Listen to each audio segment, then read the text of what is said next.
Hey दोस्तों, there is a viewer of mine who asked me, sir, how can we translate these sentences in English? तो आइए हम लोग जानते हैं कि ऐसे sentences को इंग्लिश में ट्रांसलेट करने के लिए किस स्ट्रक्चर का यूज किया जाता है।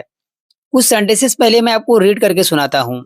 खाना होता तो खा लिया होता, जाना होता तो कब का जा चुका होता, पढ़ना होता तो पढ़ लिया होता, अगर अंग्रेजी सीखना होता तो सीख लिया होता। तो ऐसे सेंटेंसेस को इंग्लिश में बनाने के लिए आप किस स्ट्रक्चर का यूज कीजिएगा। इन सभी सेंटेंसेस में इफ छुपा हुआ मीन्स यदि या अगर छिपा हुआ है। अगर खाना होता तो खा लिया होता, यदि खाना होता तो खा लिया होता। ये कंप्लीट सेंटेंस है।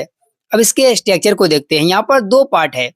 पहला पार्ट अगर खाना होता तो, या नहीं तो खाना होता तो। दूसरा पार्ट क्या है, खा लिया होता। यहाँ पर दो पार्ट है। पहले पार्ट का ट्रांसलेशन देखते हैं। सबसे पहले लगाएंगे इफ, उसके बाद सब्जेक्ट। इफ के बाद सब्जेक्ट लगाएंगे, उसके बाद लगाएंगे हैड टू। हैड टू को लगाने के बाद वर्ब का फर्स्ट फॉर्म, उसके बाद कोई ऑब्जेक्ट। ये पहले पार्ट का ट्रांसलेशन हुआ। उसके बाद लिखेंगे एक छोटा सा कमा। कमा लिखने के बाद आपको फिर से सब्जेक्ट राइट करना है। यदि आपका सेम सब्जेक्ट है तो सब्जेक्ट नहीं राइट कीजिए। दोनों जगह अगर अपने लिए बोल रहे हैं तो आपको सब्जेक्ट दोबारा नहीं लिखना है। ये ऑप्शनल है। आपको मन है तो लगा दीजिए, नहीं लगाना चाहते तो वो भी करेक्ट है। उसके बाद आपको लगाना पड़ेगा वुड हैव, और वुड हैव को राइट करने के बाद वर्ब का थर्ड फॉर्म। जो वर्ब पहले यूज हुआ है उसी का वर्ब का थर्ड फॉर्म। गो है तो गॉन, ईट है तो ईटन, लर्न है तो लर्नड। उसके बाद आपको अदर वर्ड्स लिखना है। आपका स्ट्रक्चर इजीली से कंप्लीट हो चुका है। अब इसको बेटर तरीके से समझने के लिए कुछ एग्जांपल्स लेते हैं। तो आज का पहला सेंटेंस है, खाना होता तो खा लिया होता। कहने का मतलब है यदि खाना होता तो खा लिया होता। इस सेंटेंस के लिए बोलेंगे if I had to eat I would have eaten. If I had to eat I would have eaten, या नहीं तो if I had to have I would have had. Next sentence, जाना होता तो जा चुका होता। इस सेंटेंस के लिए बोलेंगे if I had to go would have gone. If I had to go would have gone. यहाँ पर मैंने सब्जेक्ट यूज नहीं किया, ये ऑप्शनल है, मैंने आपको बताया।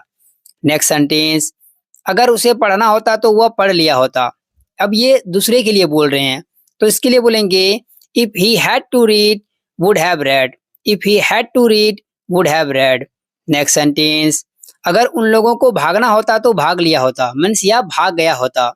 इस सेंटेंस के लिए बोलेंगे if they had to run away would have run away. If they had to run away would have run away, क्योंकि रन का वर्ब का थर्ड फॉर्म भी रन ही होता है, इसीलिए यहाँ पर दोनों जगह रन अवे यूज हुआ। नेक्स्ट सेंटेंस, यदि हमें अंग्रेजी सीखना होता तो सीख लिया होता, या सीख चुके होते, ऐसे ही बोलते हैं, चुका होता चुकी होते। तो इस सेंटेंस के लिए बोलेंगे if we had to learn English would have learned. If we had to learn English would have learned. हे दोस्तों, इससे जुड़े मैं आपको एक सेंटेंस दे रहा हूं, उसको ट्रांसलेट कीजिए कमेंट बॉक्स में। If you make any mistake then I will correct it. दोस्तों, वीडियो कैसी लगी थी, अच्छी लगी तो एक लाइक कर दीजिए, मेरे चैनल को सब्सक्राइब कर ले और बेल आइकॉन को भी हिट कर ले ताकि मेरा रोज आने वाले वीडियो की नोटिफिकेशन बिल्कुल टाइम पर मिलती रहे। Thank you for watching my video and do not forget to share this video. वह पढ़ता रहता है, he keeps on reading. He keeps on reading. तुम खेलते रहते हो, यू कीप ऑन प्लेइंग। तुम आते रहते हो, यू कीप ऑन कमिंग। क्या मैं पढ़ता रहता हूँ, do I keep on reading. Do I keep on reading. वो मोबाइल देखते रहता है, he keeps on watching a mobile. He keeps on watching a mobile. Please like this video.